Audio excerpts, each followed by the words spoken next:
What's up, DJ fan? Welcome to another video on the channel. Welcome to another episode of Start to Spin. My name is Diego, also known as DJ Pretty Boy, alongside my boy Shay, also known as DJ Shay. And together we started this journey to talk about DJ related content, such as tips and tricks, our experiences, our knowledge, and just share it with you guys. So whether you are a seasoned DJ or a new DJ just getting started, this is the spot to be. And with that being said, let's go ahead and roll this intro.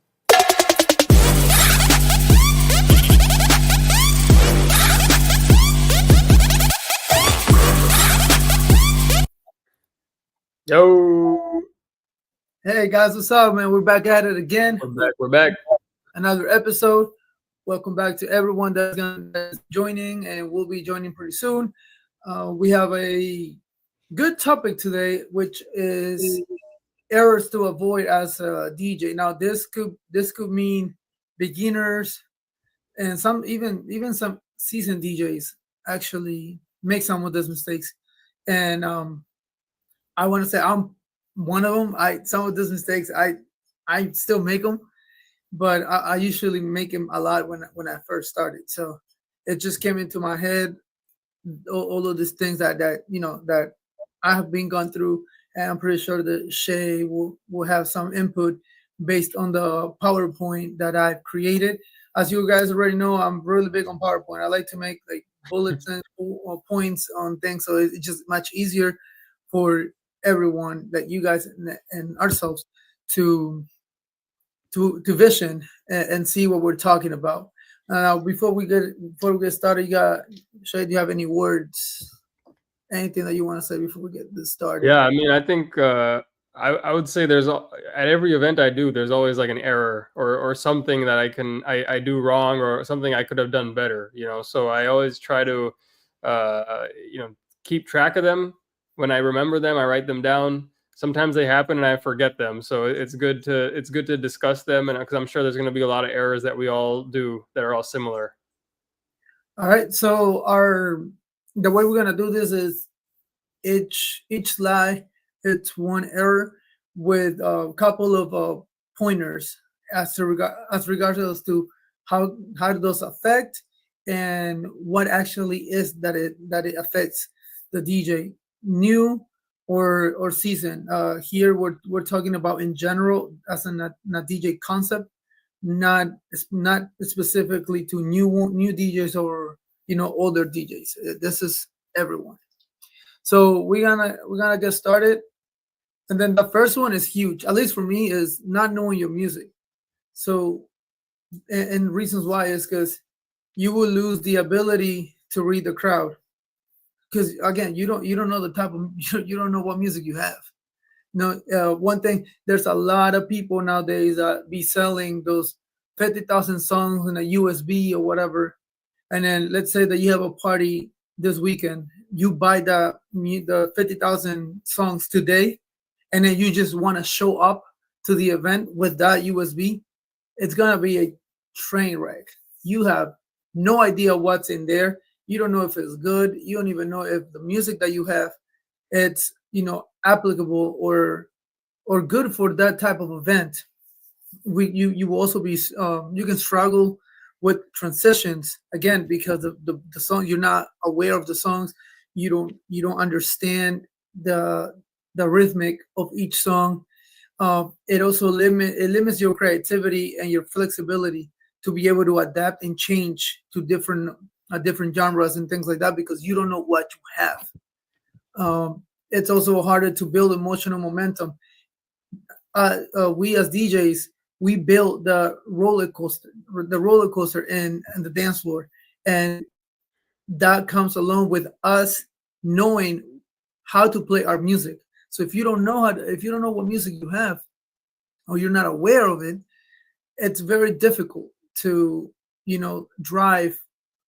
It's like driving a car without knowing how to drive, without having the tools. Also, you won't be able to handle technical difficulties, meaning sometimes there are songs that skip in the middle of the song, and you might not know about that. And how did you adjust to that? Well, if you never heard the song, you're not prepared, knowing the songs that you have, then you won't be ready for those things. And the last one is it's just a barrier, to help you develop your own style and your own technique.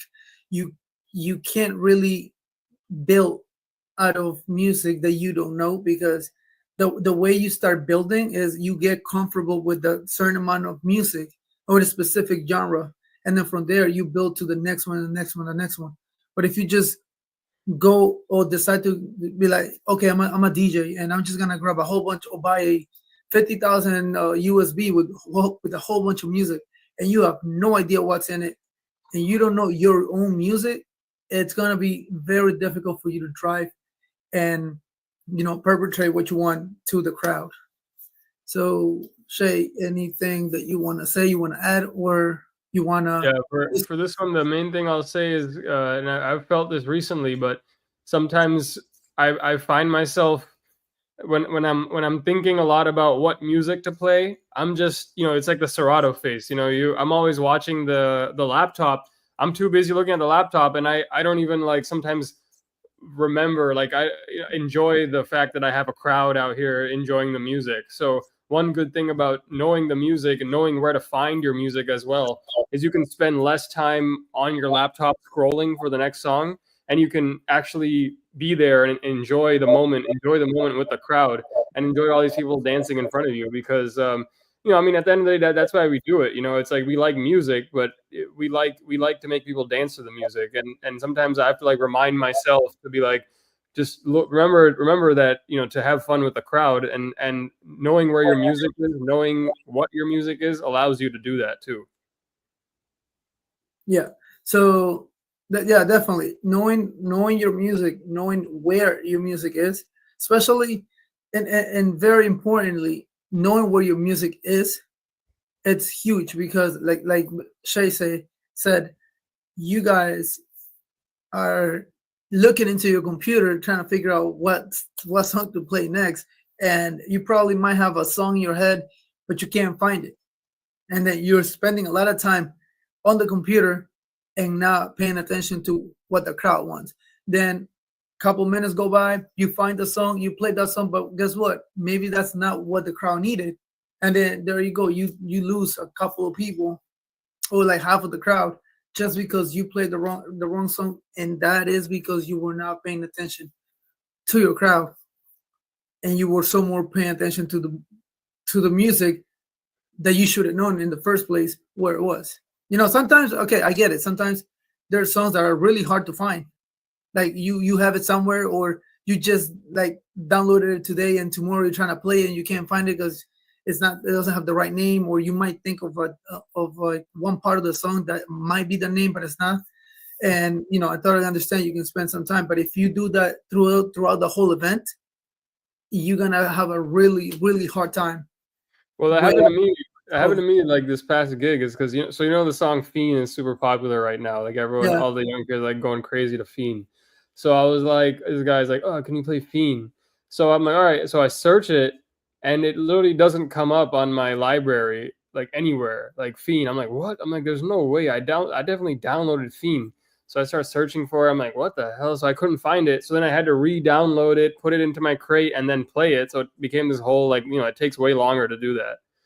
But were then, you looking at, like, because I feel like sometimes if you don't type it correctly, yeah, it that's doesn't what show happened. up. So, so Were you Fiend, spelling it when you wrong? download it, it comes as FE exclamation point N instead of Yes. like that. That's just how they spell it.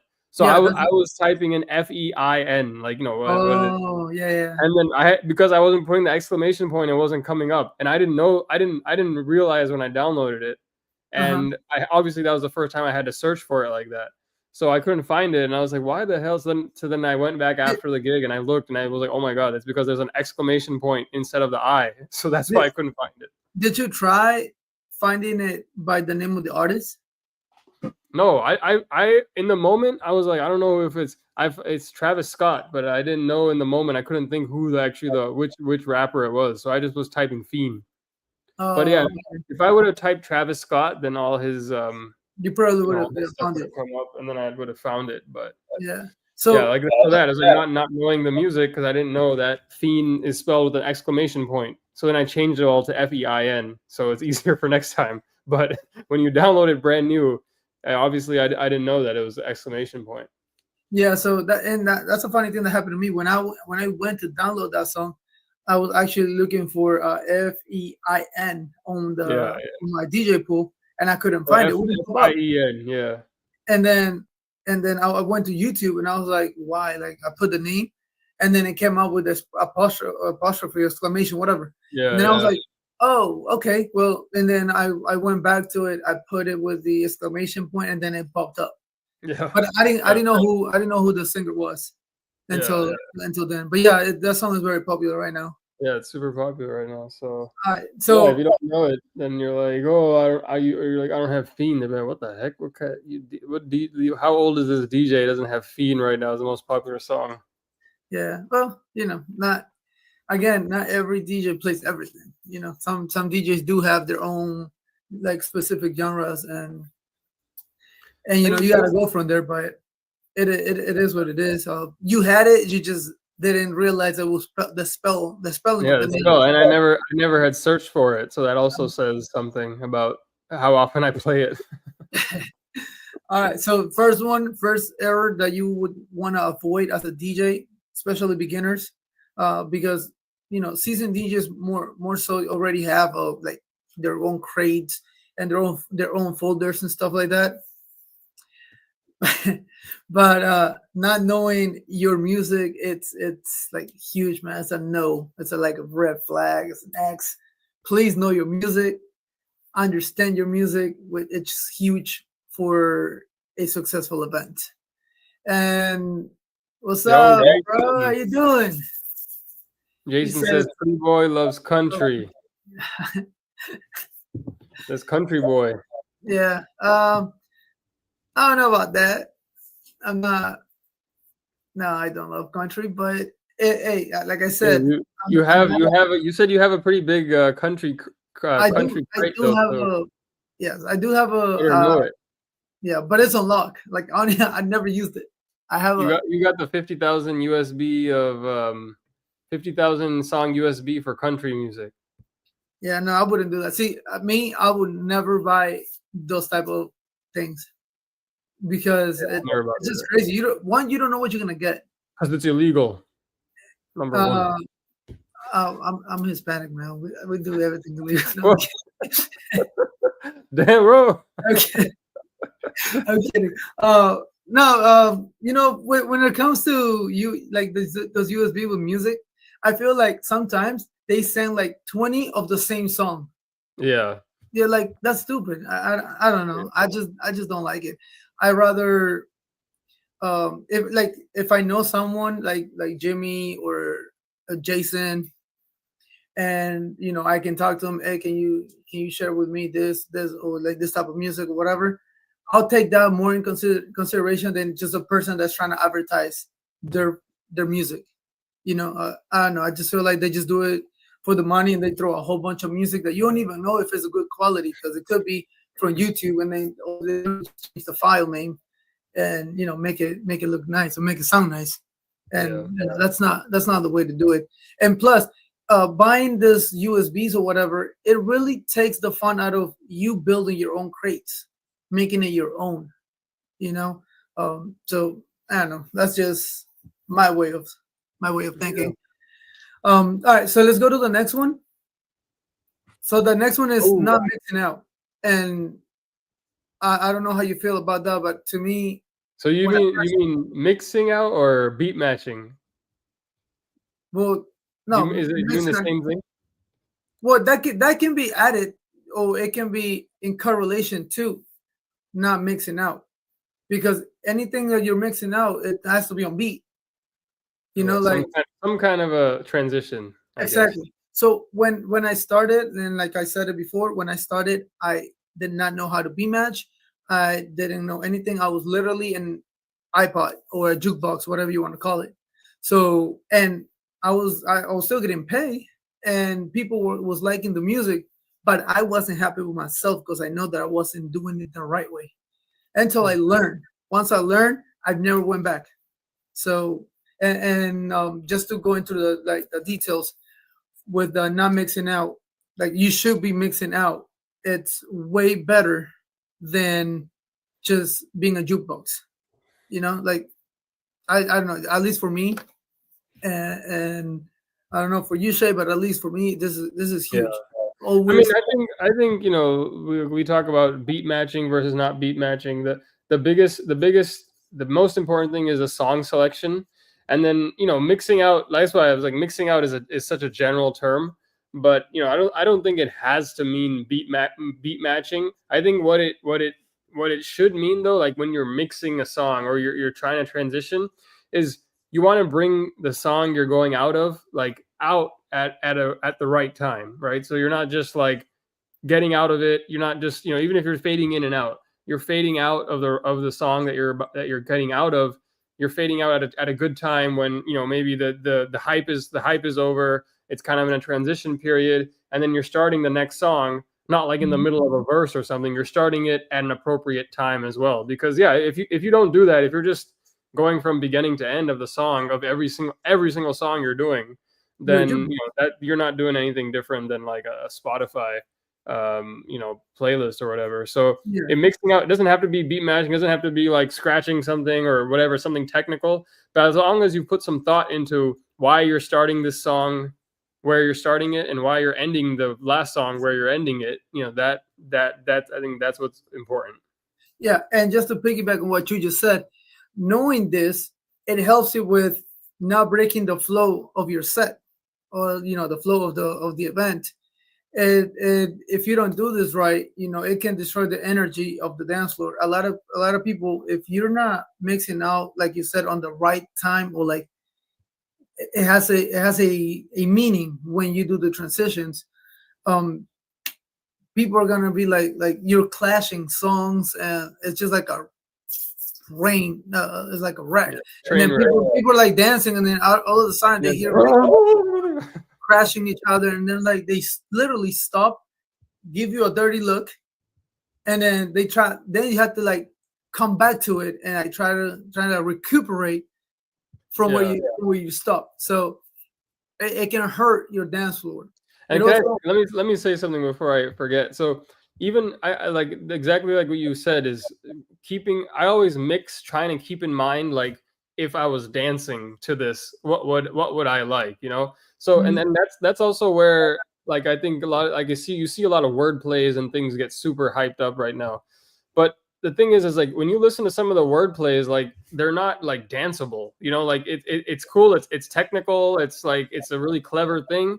But I always, when if I decide to do a wordplay or I hear somebody's wordplay and I'm like, oh, that would be a cool one, I try to pick ones that are you could dance to, because sometimes if you're just looping one thing over and over again, like yeah, it sounds cool, and while you're transitioning, but it's like how are people gonna dance to that? So that's one of the ways like my style or something that I always keep in mind when I'm mixing is even though it might be like a technically good transition, how's it going to be for somebody that's trying to dance to this transition?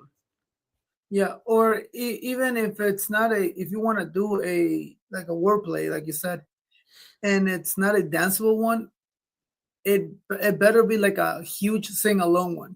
The Yeah, people would actually like sing people, and like, throw yeah, their hands up, because at one point of the song, the beat is gonna drop again, and then they're gonna start dancing to it. But at least they know the song, and it hits home. yeah, So that would be great. Another thing, it also it creates awkward moments that could ruin the mood. You miss the opportunity of creative transition, what we just mentioned. It can lead into technical issues. It misses the chance. You miss a chance to like build and release tension. Again, control, crowd control. It can lead to the lack of crowd engagement, and it also limits your ability to control the atmosphere. So everything has to do with the crowd. You can lose the crowd at certain points because the music, it's not like bonding together correctly. If I don't know if that makes sense, but I think it yeah, does. But yeah. So in general, that's another huge thing. Make sure that you are able to mix out in any way you can, but yeah. it has to make sense. No, like, and like when it all, I feel like all of us have those parties where once it gets to that point late night where, and it's just like people are making tons of requests and they just want to hear whatever they want to hear, right? They're coming up, they're just turning you into a jukebox. Sometimes that happens at certain parties. Even Mhm. in that, when you're going from just request to request and just playing random songs, you can, even though you're not able to beat match or do something creative, you can still, like, stop the song at the right time, throw in the filter, do it, echo it out, and then start the next one, at the right time, not like at the beginning when there's all this like talking or whatever, so all of that can be mixing out. And again, it's just that you've thought about, you've listened to the track, before you play it in your headphone, you cue it up at the right spot, and then you play it, even when you're kind of just playing random songs that you can't beat match or anything. Yeah, even dropping it on the one, Yeah, that's exactly. fine. That's Yep. fine. It's just just gotta make sure that it makes sense. It has to make sense when you do. And like you said, like requests, which it's one of the topics here. So I'm not gonna go too much into detail until we get to it. Okay. But requests are huge, and the way you go about taking those requests, it can help you or break you if you don't know the right way to do it. Yep. So let's go to the next one. The next one is lack of enthusiasm. And this is huge because, and this is what I said in every single event. And every time I have people coming up to me telling me, hey, you killed it. You did you did awesome, whatever. I always say, I feed out of you. If you guys project like, a fun time, I feed out of that. And then I project that to you guys back. Yep. So if you're just this dead person that is going and just literally behind the desk and don't do nothing, just play and mix. You can be the most skillful person, but if you just steady dead in there, I feel like you can kill the mood. You Yeah. kill like the vibe. It's not there. So as you know, you set the energy of the room. We as DJs set the energy of the room.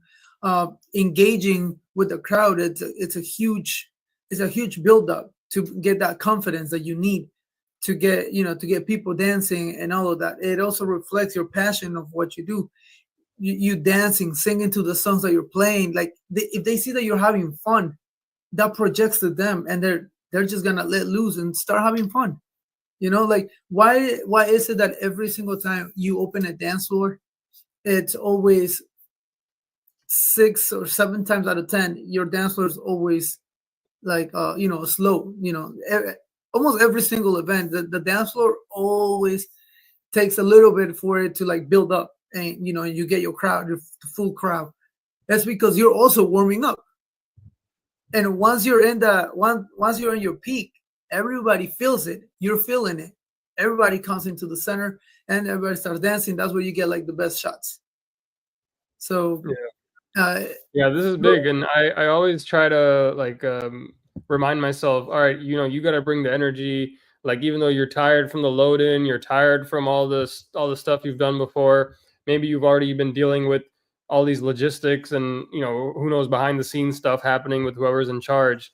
It's yeah, like once the party starts, it's like, I mean, once the party starts, it's you're bringing the energy. You're up there. People, even though it might not look like they're looking at you, people are kind of gauging you and saying like, oh, how's this DJ? Does he look like he's gonna turn up? Like, and so the energy that you bring, the way, and that's reflected in, like, how you are on the mic, or how your MC is on the mic, how you are with the music selection, all of that. It directly impacts what happens at the party. exactly. So again, your enthusiasm, the way you make people, the way you project to people, it can enhance your performance and your presence. It also can make the crowd feel valued, like they actually seeing that you're doing your best for them to have fun, and they appreciate that. And even it's gonna be a point at times that they might not even like the song, but just because they like you and the way you are, the way you are projecting the good vibes, they just stay on the dance floor and just vibe into the songs that you're playing until they go back and like to another song that they like, and then they start hyping up. But Yep. and it also it can help you recover from mistakes, because once you win them, and especially with the way you are, like you moving, dancing, singing, all of that. If there's like like a small mistake, or you like mix wrong, or you play the wrong song or whatever, at that point they're not really gonna mind, because you are out there. You're like, they're gonna be like, man, yo, he's late. Like, Yep. Oh, you got muted. Can you hear me? Oh yeah, Diego's audio went out. But yeah, I totally. Hey, can you say something? Oh no, he's still out. He's still out. But yeah, no, I totally agree, because when the people like you, when the people at the party like you, and they're already on your side, you can make mistakes, or you could not have the perfect transitions, or like say something wrong on the mic or whatever, and people will still forgive you and just look past them and still just remember that this was a great party and it was a great night. I think can you your hear, audio is working now. Yeah. can you hear me now? Yep. Yep. It's working. Okay. What was the last thing you heard from me? The last thing was, I don't know exactly what it was, but I think it was about staying, exactly like Jason said, about staying energetic throughout the night, and how people will forgive you for mistakes, even if you make something. Yeah. Okay. Yeah. That. And I feel like I'm not seeing a lot of Jay's stuff. He's very, like, his attitude, the way he projects to the people in the crowd is very energetic. I think he's very fun. So I like the way he controls the crowd. He's pretty good at it. But you also, we lead by example. If we're having fun, they will have fun. Period. Point blank. And it also, again, it also helps from recovery from mistakes. And I don't know, did you hear what I said about that? Yeah, you were Or saying, something like what we heard was that you said that if you make mistakes, that? then people will forgive them more easily, because Yeah, it you're becomes like second nature, because they are more into like how you are and how you're projecting. That when you make those little mistakes, they don't really care for it. They're yeah, just more into like your vibe. So yeah, I think that lack of enthusiasm, it's another thing that you should never have. You should always go to every event, give it you 100, no matter how tired, no matter how sad you are. You're getting paid to make these people have fun, yeah, and that is what you have to do, because that's the job. But never forget that you have to enjoy it too, because if you enjoy yeah. it, they will too. They'll feel it, because the when people feel energy, like it's real, like they're feeling the energy. So if you're just faking it, it's not gonna come across either. So you have to actually feel it, and that'll also translate to people. When you're really feeling it, then they'll know it's genuine. Exactly. Yeah. All right. So that's number three. Let's do number four. Oh, Now we're talking like playing every request. Listen, I am a huge advocate of requests. I love requests, but not every request needs to be played. And why I mean this, it's because playing every request, it will undermine your artistic controls.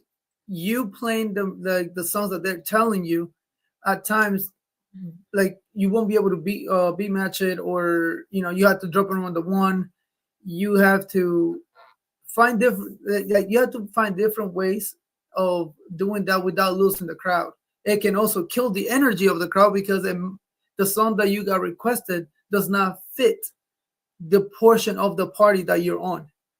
And if you're the type of DJ that just because somebody comes out to you, you're playing, let's say you're playing Punjabi music, right? That young is upbeat, it's fun, and then they come and tell you to play an R&B song, and you throw it right in the middle of your set, of your Punjabi set. Like, it doesn't make sense. or they tell me to play some bachata in the middle of my Punjabi set. Exactly. It doesn't make sense. So you need to know when to play certain amount of songs. You need to know when to play them. But also, what I do is they tell me a song. If I don't know the song, I'll listen to it on my phone, or I have Pee Wee listen to it and tell me like the vibe of the song, if it's good, if it's not good, and then I'll make the decision whether when to play it or how to play it. But But definitely, playing requests can definitely help you if you're losing a crowd, or if you're taking it to a single, to a one, like one route, and they tell you a song, it can help you drive a different route, because you thought that it was going this way, but playing this other song for a different genre, and everybody, you see the reaction of the crowd, it can definitely help you to guide you where to go after that. But again, you have to make the executive decision as to what songs you're gonna play on the request. Not every song is playable. Yeah. It could Yeah, and also I would lead. add, I would add to this that it's even like, yeah, there's some requests, like, you don't play every random request, or any some random guest gives you if it doesn't fit. But sometimes it's also about the timing of the request. So it's like, all right, you have some weird request that doesn't fit, but you know what? Throw it in when, like, the dance floor, like, gets dull for a little while for whatever reason. Like, there's, I don't know, cake starts being served or something, and everybody leaves. Then play that song, and then if that person wants, they can dance around, and if they come back, I already played the song. Play it at a time when it's not like at your peak hour. And like Jason said, definitely requests help you identify your crowd's taste. But I'm not playing Sweet Caroline when I'm playing hip hop. LOL. Exactly. Like, like I think we've said on these podcasts before. Like, getting a request is almost like getting the answers to a test. Sometimes, it's like the Yeah. crowd is telling you what they want to hear. And like you were saying, Diego, it's like, it might not be what you're going to right now, but you know that, all right, it seems like the crowd wants me to go towards this stuff. So maybe I'll go to those, like, sing along, classic rock kind of songs after these few hip hop sets. Or if the hip hop starts, like, getting less popular, then you probably go make a left turn, go into Sweet Caroline, other sing along songs. So they're kind of giving you the answer, but it doesn't mean you have to play it right then and right there. You can play a Mhm. little bit later in the event when it's the time is right. Yeah, but sometimes the songs that they're requesting, it's not applicable to the Yeah, to the sometimes party it's like itself, way. and you just won't play it. But a pro tip: every time you get a song requested and you're gonna play it, make sure you have a banger Yeah, ready, that's a good just point. in case that one doesn't work, or have a, and if you see that this one works, have something in the same area, same genre, same BPN or whatever, so you can follow after that one, and until you can like process and reset your head to whatever you want to go. You Yeah, always want to have songs ready after a request, because you never know if it's gonna work or it's not gonna work. Eight yeah, times out of ten, I think it works. People like it, but there's gonna be this couple times that they're gonna be like, "What the hell are you playing?" yeah, So, yeah, yeah, you want to have that, and it can lead to an awkward, out of place track, just like we mentioned, and also it can distract you from reading the crowd. Playing every single request, you're gonna get a whole bunch of different responses from the crowd, and that's not really what you want.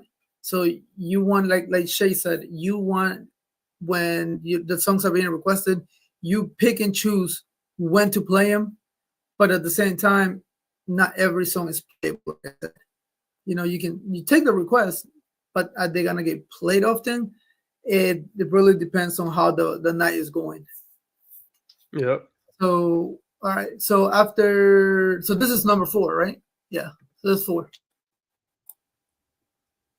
This Mm, is one that I'm still working on, because I'm telling you, I am really hard on myself when it comes to like the mixing part, especially the mixing portion of the of the event. So I'm still working on this one, and that's why I put it here, because I feel like I don't know about older DJs, but at least me and new DJs, I feel like this is gonna bother us more.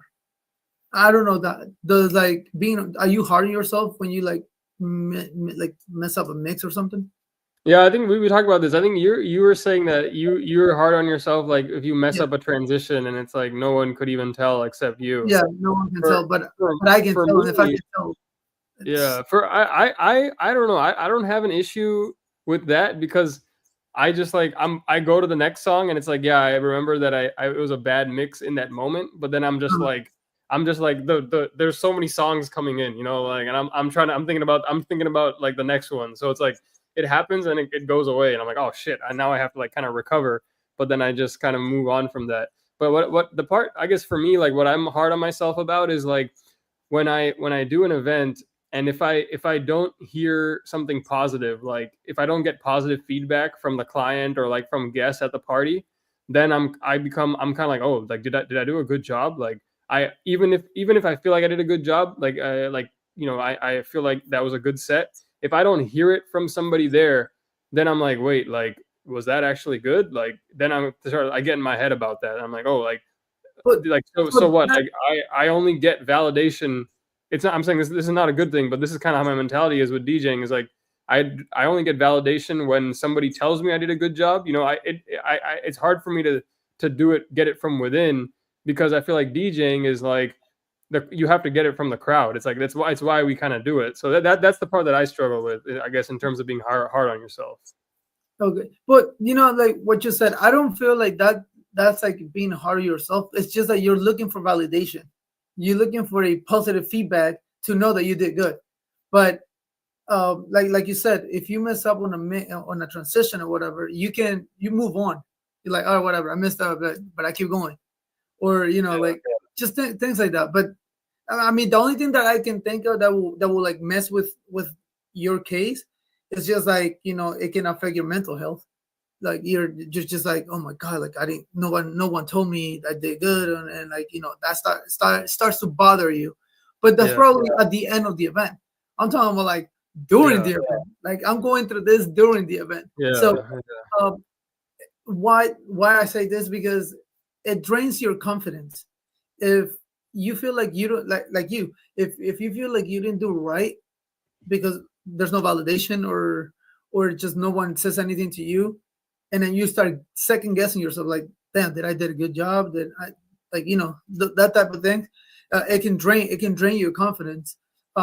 It also sets unrealistic expectations, because you have your expectations here, and you just mess up one little thing, and then after that you start doubting yourself for everything the rest of the stuff that you're doing during the event. So that's horrible. You know, like yeah, that's not good. It takes the fun and the joy away from the craft, yeah, because you're kicking yourself in the ass by yourself, because nobody else noticed, but I noticed. You know, it was within me. You know, it makes you less resilient. So you won't have the you know, the power to be like, okay, you know, it's fine. Like, let's just move on. yeah, It also, like I said, it affects your mental health. Thinking about all this stuff all the time, like, you know, I think the validation thing, or damn, I messed up on this, and I messed up on this, even though no one notices, but we do. We notice that, and you know, like we always want to try for a 10 out of 10, like perfection. But again, we're humans, and we're never going to be 100%. There's always, especially when you're mixing live, if you don't have like pre-recorded sets that you play in weddings, if you do it live, you are more bound to make mistakes. So, and it's totally understandable. A lot of, and like 9 times out of 10, people don't know what the hell's going on. They're just dancing, having fun. Half of them are drunk already, but it's just like your professionalism and like within yourself, you know, that the bothers. So it can hurt your growth as a DJ, because if you don't think you're good enough, you start little by little start, you know, like backing away from it. And you don't want to do that. You always want to practice, practice, practice, and practice, because that's what's going to make you better. It also yeah, creates negative feedback, like loop, like you said. If I don't hear that it was a good thing, then in my head I'm like, damn, I guess I didn't do it right. And then the next day be like, dude, did I really do like that bad? You know, like you start thinking like that, and that hurts your DJ pride. You want to say it like that. yeah, It can also lead to burnout, because you're overthinking about all this stuff, that you get to a point like, all right, bro, I'm done. I don't want to do this no more. I don't feel like I'm good enough for it. And it also distracts you from the moment that you're on. And yeah, that's another thing. That's a huge thing that I'm still working on, because when I mess up, yes, I'm still looking at the other song, but in the back of my head is like, damn it, that shouldn't be like that. Like in my head, I had it one way, and when I played it, it didn't go the way I wanted it. It was just like I'm beating myself up at the same time that I'm looking for another song. So I know I have to work. I have to work more on this. Be more um, used and bound to make more mistakes. And this is why I love taking house parties because that helps me. I go above and beyond to like different genres and I'm all over the place, forcing myself to do good. And if I make a mistake, recover like right Mhm. after. So and I do understand that it's not gonna be 100% all the time, but that I need to learn that it's okay. It's okay. Just keep going. Move on. If you don't make it visible, they're not gonna notice. Yeah. Yeah, and I think the biggest one for especially in for you, like, having if it's in the moment, when you do a bad mix or something, is it distracts you from the moment. I think that's the biggest point because it's like, you have so many other songs, so many other moments that you can use, and you can kind of just flip the whole script, even if it was like really bad. But then if you're thinking about the other songs in that moment, then it takes you away from those, and then it could potentially snowball into more errors, or just more like, things, because you're not Yeah, focused on the mix that you're doing now. exactly. And Yeah, but Smiley said, I saw Smiley, Smiley. what's up, man? What's up, bro? He said He said that he he's started recording his sets and he so he can go back and listen to them and cringe. I do that too. I record my sets and I listen to them back, and like I said, most of the time I'm good and I'm happy with them. But there's few times I'm like, damn, I messed up here, or I messed up here. I gotta do this better, things like that. But that's in the learning process, and that's in the background after the event. So, but during the event, that's when like also I'm like kind of beating myself up when something doesn't come out the way I wanted to come, or I had a like vision and expect it to be like that way. That's when I start beating up myself unnecessary because even Pee Wee be telling me, "Yo, are you good?" And I'm like, "Yeah, bro, I just fucked up the transition." And he's like, "What? I thought it was really good." And then I'm like, "If you think it was really good and you listen to me almost every single weekend, then they don't know, they don't care." So I try to like shake it off, but it's still in the back of my head at times. Yeah. No, You know, I think recording your sets is a really good idea, whether you do it on video or just do it on audio, like, in Serato. It's you can go back and listen to it. I do it for some of them, but then sometimes I get lazy. I don't listen to the whole thing again because it'll be like 3 hours long or whatever.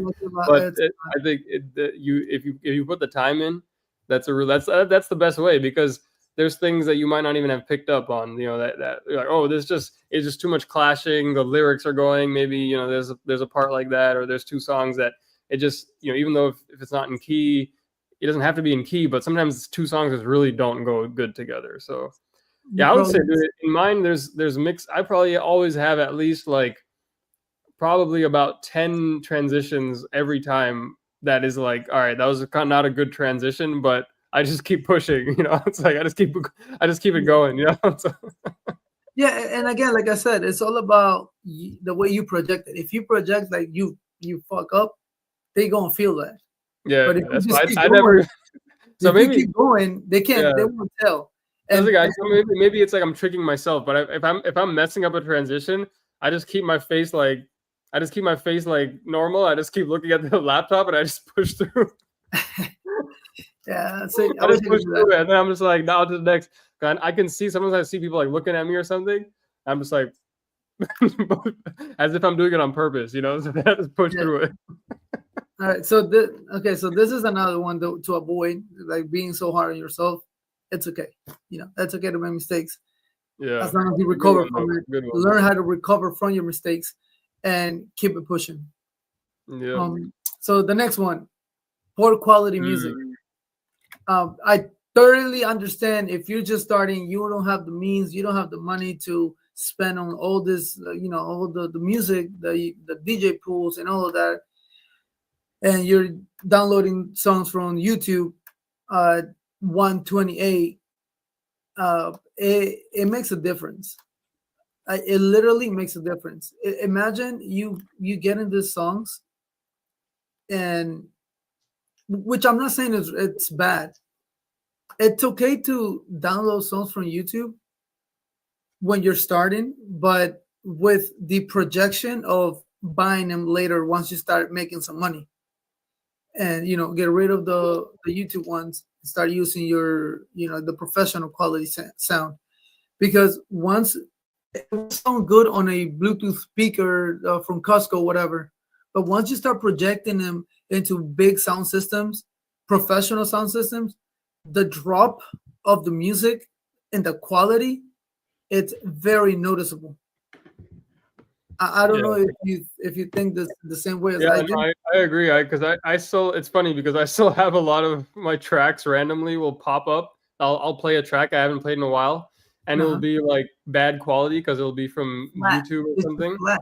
Yeah. Yeah, all of a sudden or like the volume will be way lower because it's not like the proper volume. It's like way Yeah. lower, and I'll switch to a song. Like, oh crap, and then like I'd play it, and what I do when that happens is I write it down in my phone. Like, all right, you have to switch out this track because it's like maybe I just hadn't realized I had to switch that one out yet. But that Yeah. still happens to me because I still have some of those bad quality ones in my library that I didn't never switched out, Yeah. and it makes a big difference because it'll be like a big drop in volume, or like it's all like crackly or something. I don't know. It's because it's like a rip from YouTube or something, and Yeah. it So, it, so it exactly, messes the vibe.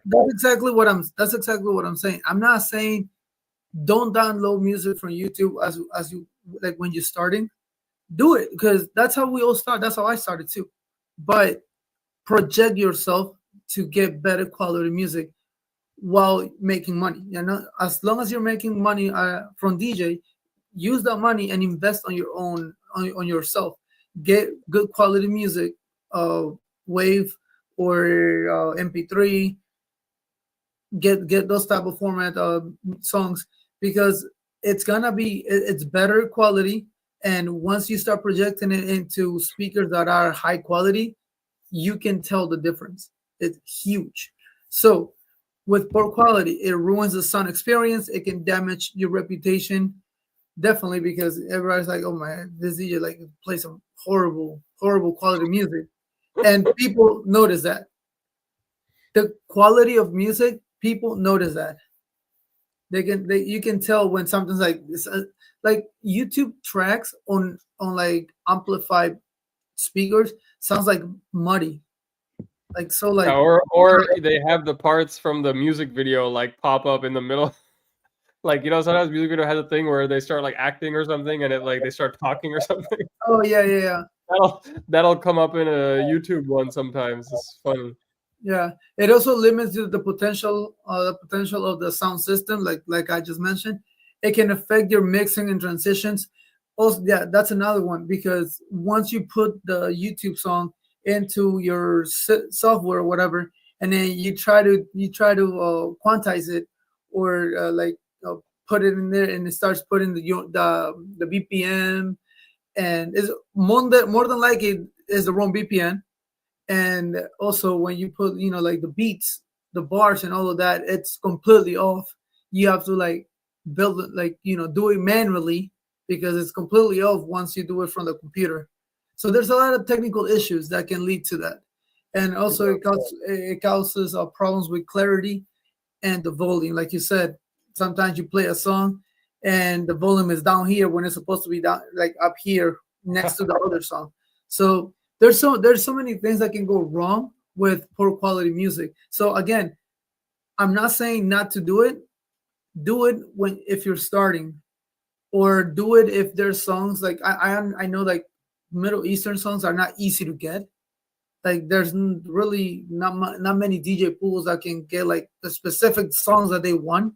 So you probably have to get them from like YouTube, or like I'd rather use like Apple Music or Amazon Music or all of those.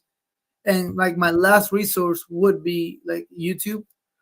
But you want to get good quality music. because that's what they're paying you for. They're paying you for a good experience, and poor quality music, it's not a good experience, and you're doing your crowd a disservice. So poor quality, it's another one that you should avoid as a DJ. Get good quality music, and if you need like DJ pools, let us know. We can tell you the ones we use, and if you guys in the chat you want to go ahead and put the like ones that you recommend, we would love to hear from you guys. Yeah, or use Beat Source. Or you can use BeatSource. I use BeatSource. That's my backup. Yeah. All right, this is huge. Not reading the crowd, and that's especially for beginners. It's not like it's not that they don't read the crowd, it's that they don't know how. And the only way to learn how to read the crowd is with doing events, doing gigs. So not reading the crowd, or at least not reading the crowd correctly, it will make you lose connection with your audience. You miss the opportunity to create a memorable experience to them. The risk of losing listener engagement, that you start seeing people like going off, driving off, like wandering away from the dance floor. You can miss the chance to adapt based on feedback, because again, their reaction is your feedback. You know if you're doing good, if you're playing the right amount, the right genre, based on based on their reactions. It can make your event feel monotonous. So you don't want to do that. You want to take them up and down, like in a roller coaster. You don't want it to be flat, and you can lose control of the atmosphere, and you can miss opportunities to build a relationship with your audience as well. So make sure that for intermediate DJs and professional DJs, seasoned DJs, always read your crowd. New DJs, learn how to read your crowd. It's huge. It's key. It's very important for us to know how to read the crowd, because that's gonna help us lead the night. Yeah, this one is a for sure error to avoid. Yeah. Error to avoid, number, I don't know, eight, six, seven, eight, Definitely. whatever. Anyway, the next one. Not recording your sets. Just as Mm, Smiley said that. yeah, Um, good the timing. reason why I say this, the it's an error that a lot of DJs do, not recording yourself, and I want to say that I was one of them when I first started. I didn't think about recording my sets or whatever. It's because if you don't do this, you miss the opportunity to self improve. Like listen to yourself again, see where you messed up. It can help you on the next one to do it better, or like try it again, but get it done better. It helps you identify and fix the mistakes, like I just said.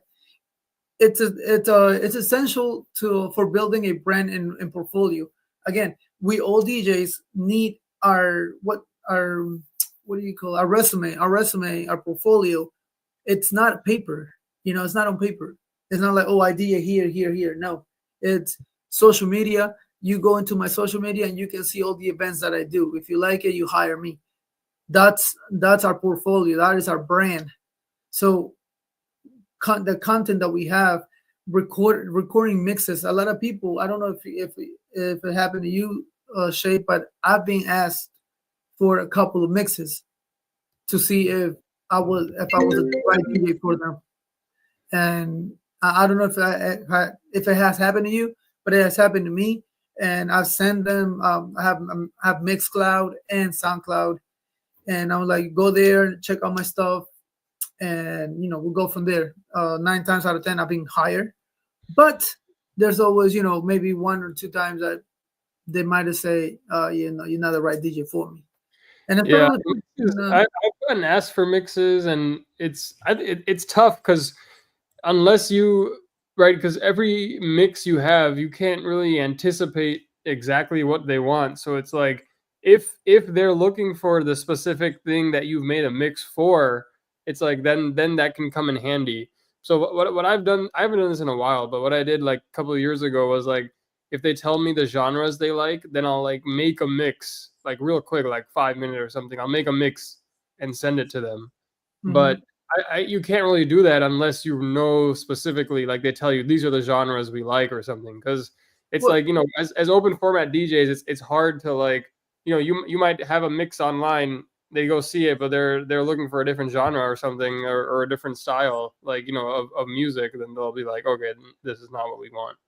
well, sometimes it's not about the genre that you play. It's just the way you transition songs. They want to know that you can transition songs and you're not a jukebox. So if you're able to transition songs in any way, mixing out, looping, do taking what's it called? Doing the taking out the drone, Like the the acapellas and stuff. yeah, the Yeah, that's what acapella. I think. Like, how you do, you have a few of those on your social media, but like just like the quick mix, like a one song, or like a TikTok kind of a thing. Yeah. On that, I feel like that's a good place to showcase like a transition skill. You know, Hmm. Yeah. so even that, like, that's why I have a lot of those. Which, yeah, then people say that, oh, like, okay, if they want somebody who can do transitions like that, like, vocals and whatever, all that kind of stuff, then they can see that. But I mean more like the long mixes, like I see people upload like a 30-minute mix or a 45-minute mix or something. But I feel like that's hard, because with those it's hard when you don't know exactly what the client's looking for. If they're like, oh, we don't, if because then they're gonna be judging it also on the type of music that's in that long mix like that. Yeah, like I see what you're saying, but I think I'm basing more in regards to like the skill of the DJ, not so much on the music that you're playing, but on the skill. Can Yeah, you can you transition from song to song, no matter the genre, but can you transition correctly from song to song? I think that's what yeah, some majority of the crowd or like the clients want to hear, as opposed to dropping it on the one when the song is over and then you play the other song. yeah, They don't want like a jukebox or something like that. I don't know, but I'm just saying, yeah, not recording your sets, it can it can hurt you, and the fact that you're not able to listen to yourself again and better yourself, fix the mistakes that you've done. So it's always good to record yourself and listen to yourself again and fix whatever you messed up on, because you're gonna progress with time. Over time, you're gonna grow. Like muscle yeah, memory, you can catch new techniques, do new things. You can avoid technical issues that you might miss during a live set. You can listen to it and fix it, and then the next time that you do another event, you are able to do it correctly. So, and also, if you do a set, you record it, come home, listen to it, do it again, practice it, and then you go to another event and you do it right, then you start feeling, you feel good. You're like, damn, I got it. I got it on lock. Obviously, it's not you're not gonna play every single song in the same order as like in every single event. At least I can't do that, because I wouldn't really remember what yeah, song goes to what, because I don't have any specific set. I don't have folders like, okay, this songs I'm gonna play in the first 30 minutes. This songs I'm gonna play after dinner. I don't have that. I just go based on what I feel and what I get from the crowd. But being able to prepare for future gigs and have different environments is also it's also gonna help you in this sense, because you know what to play, how to play it after you listen to yourself mess up a lot of times. So not recording yourself is another error that DJs make. Please record yourself and listen to yourself every single time you do an event, to make sure that you do it better the next time. Next one, drinking on the job. This oh, is yes, this one is huge. At least for me, I know a lot of DJs drink on the job, but at least to me, it's not right. Why? Because you're getting paid to do a service in your five senses. I want to say 10, but on your five senses. When you drink, you lose some of the five senses. So, but getting drunk helps me DJ better.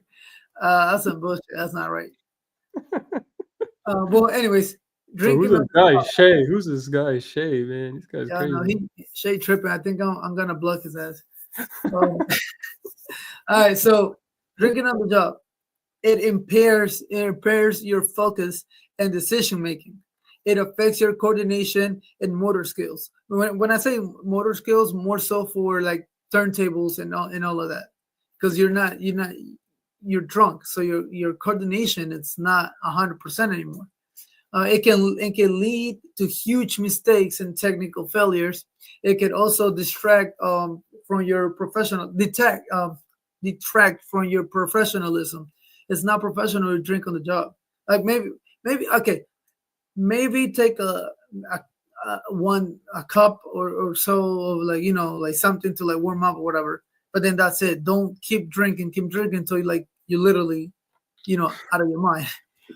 It can also lead to overconfidence and risky decisions. You don't want to do that. That definitely you don't want to do that. It can lead to unpredictable behavior. There's DJs that Yeah, once they drunk, there are very I want to say like rough with the crowd. Like yeah, they come and request a song, and he's like, "No, I'm not gonna play that shit." Like like they start tripping because they're not in the five senses no more. yeah, If you have a bad drunkenness and you like to when you're drunk like to fight, imagine somebody come over here tells you, "Hey, can you play this song?" You say no, and they say, "Fuck you."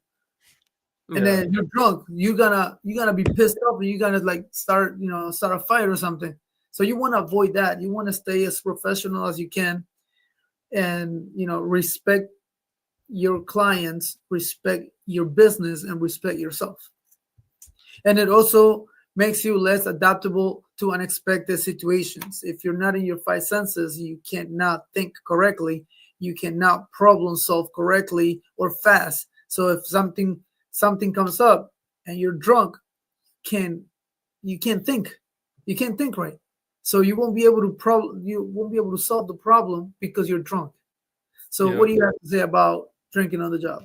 Do you drink on the job? No, I don't. I don't drink. Um, at most, like one time, like what I would do, because sometimes sometimes guests come up to you and they're just like, "Oh, they really like you or something. You gotta have a Hey, drink. Gotta have a chat. drink." Do you guys drink on the job? Let me know. Shay, I'll take you I'll take the say drink. that.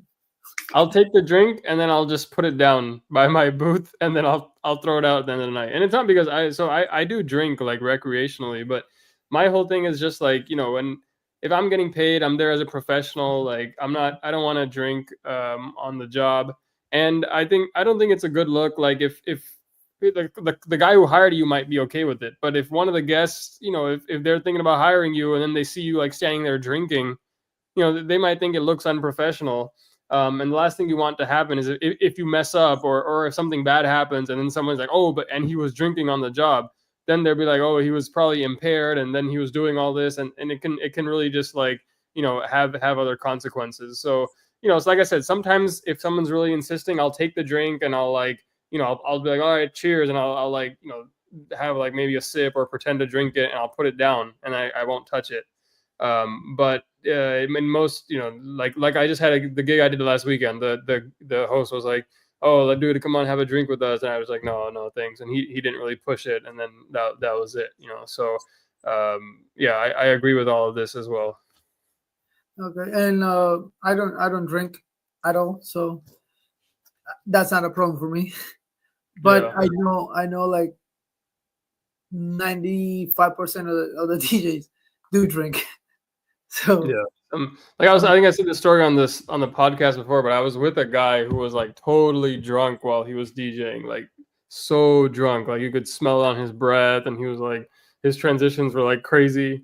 yeah, yeah, But because luckily, you're not in your nothing bad happened that night. But I was like, dude, if something bad could have definitely happened. I seen DJs starting a fight with a guest. That's crazy. I never Yeah, seen that. yeah, I seen that. I seen that too. So like to me, it's like I don't understand why. First of all, if you know that you're working, just don't drink. Avoid it. Or like I said, take one and then that's it. Take a shot or something, and that's it. But if you know that you're the type of person that once you take one, you can't stop, just don't take any at all. Or you're like an aggressive drunk person. Yeah, go do your job. Right when you're done, go to a bar or something and like get drunk or whatever. But not during the job. Respect your business and respect yourself. Respect the crowd. Or respect your clients because you never know who's watching, and you might be a really good DJ, but if you start drinking, you fuck up with like your personality and the way you treat other people, then you lose. You can lose. You can lose more than you will gain Yeah, for from sure. this. All right, All so right, that's how a many? good common What mistake. number are we on? Because then I'm gonna have to go soon. I don't want to miss the one. I think we should be almost done. Like two more, I think. Oh, nice. All right, let's Let's do just it. go. Let's go by like a little faster. So another mistake is not requesting a playlist, and a lot of DJs fall under this one. A lot of DJs think that because you're getting paid for it, you should already know what to play.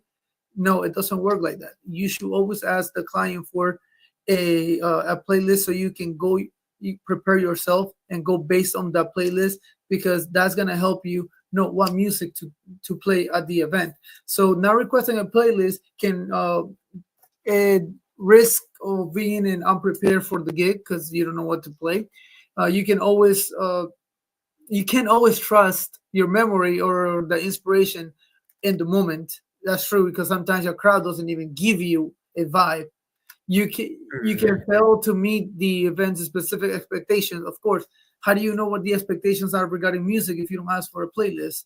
They, like you wouldn't know what how they want the event to go. It can result in a waste of time and loss of opportunities.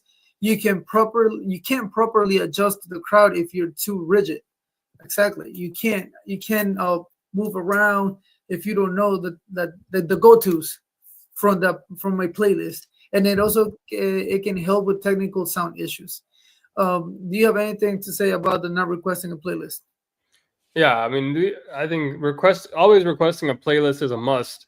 Even with like sometimes with the clients, you might have talked to them at the beginning when they booked you about what genres they like. But sometimes I've had people tell me the genres they like, and then when I get the playlist, it's something completely different because maybe their minds changed, or maybe some people like to talk. Oh yeah, I like this music, I like that music. They call a certain genre something else. You have something else in mind. So Yeah, seeing the actual songs, and I always tell them like it's not like I'm gonna play these songs. I'm gonna use this. I'm gonna play these songs, but I'm also gonna use this to give me an idea of the vibe you're going for, and then exactly. I'll take it from there. So yeah, I mean this is a must to me. And hey, if they don't send it at the end, like whatever, like it's what it is. But most of the time, I'll get at least something from the crowd from them. The client, Some yeah. songs, to just it helps. So let me put it this way, guys. It's more professional to ask for a playlist than not to ask for one. At Yeah. least to me, that's how I see it. It's more I would say, professional. yeah, for private, for what we do, like private events, like that. In a club, it's totally Yeah, different. you're not gonna ask for a playlist in a club. You play whatever you want, Well, and they you get charge. hired for if you get hired for a club gig, don't ask the promoter for a playlist. Yeah, no, I wouldn't. I'll just go play whatever I see fit, and then that's it. I Yeah, go from there. exactly. But again, in a club, they go with an expectation of just having fun and dancing. At a Yeah, wedding or a quince, it's different. The it's their expectation is that it's you their have event. fun. Yeah, they're paying you for it, so But yeah, but you're getting paid to play like a play specific their jam or song. whatever. All right, so the next one is not having a backup plan. I think this is the last one. Yeah, this is the last Oh one. yeah, All right, so not having a backup plan. This one's another huge. yeah. So let me go to not running crowds, sitting on the job, what's the One list? more. Okay, Yeah, not having a backup plan. Not having a backup plan can hurt you because technical difficulties are always inevitable, and if you are not ready to adjust to these issues, these failures, then it's gonna be a train wreck of an event. Brings stress and decreases confidence. Not having a backup plan to everything is always gonna have you stressed out, especially like ceremonies. You never know when your mics are not gonna work, your lapels are gonna go off. That's stressful. So you should always have backups to that. Your speaker might not be charged, or now that we have battery power stuff, Make sure that you have like an extra battery or another speaker that you can plug in. Will show less of professionalism if something goes down and you can't and you're not prepared with a backup, like your controller is down, and then or your controller, it's okay because you can DJ with your computer.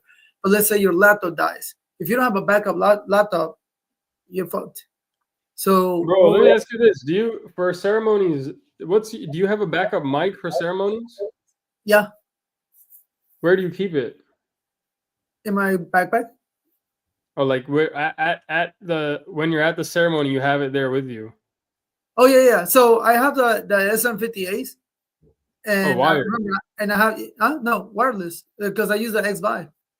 I can use the X Vive. Oh, that's a good Yeah. idea. Yeah. So I use the SM58 with the X Vive. I have it connected just in Mm, case, but I use the PTU 71 lapel yeah, sometimes, yeah. and then the Well, handheld. that's a good use for the X Vive as a backup mic. Yeah, so that's what I use it for. And for my small events, like every time I Yeah, take then that you just use Q7, that. I use that one instead of my big microphones. So I use that, and it also can hurt your business and stop you from growing. If they people see that you can't solve these problems, you're not reliable. If you're not reliable, then you're not a good source. And if you're Yeah, not a good source, then that means that you're not gonna get paid or you're not gonna get hired for future events. So not having a backup plan is huge. Make sure you always have a backup of everything, especially your music, your and anything that has to do with like mechanical. Your computer, you should have a backup for your computer. You should have a backup for your controller if you have one. You should have also like that's why an external mixer is huge because if your computer goes down, you can use your phone and do a pre-mix or something or download a DJ software on your phone and use that as a backup while you're rebooting everything on so you should always have know what know what to do in every scenario. If your speaker goes down, you should be able to plug into the mix of the other speaker and use another speaker and just think of the worst case scenario and find a solution to that. Plain and simple. Always have a backup plan. And there's a lot of things. This is huge with yes, backup is key. But this is huge with new DJs. New DJs don't have backup plans. They just go and try to get the gigs, get it done and whatever. But what happens is something goes down. If you're not ready for this type of like failures, you're gonna be suffering. So yep, backup plans are very huge. Make sure you have a backup plan for every single thing that you do or you take to an event. And with that being said, that's all I had for the slideshow. Any final thoughts, Shay, before we leave? I know you gotta eat, so yeah. No, that was good, and I agree. Backup. There's, it doesn't have to be an exact copy of the thing that you have, but it has to be something that you could get through the show, and it could still, do the functions that you were contracted to do. So like the X5, great option. Like that. That's a perfect example of like, all right, sure, you might not have an exact backup like mic and mic receiver, but you have a solution that you can use if you need to. yeah. Yep, All right, nice. guys. Well, this is it for today. Hopefully, you guys learned something from this topic. If you have any questions, concerns, let us know. We'll answer them. Make sure you like the video so other people can see it, and we can grow more. Like, Um, comment, subscribe. yeah, and all that crap because you already know how we do. But all right, we'll get ready for you get ready for dinner, and we'll see you guys. Yeah. We'll see you guys on the next episode. All right, you guys have a good one. Peace. See ya. Peace.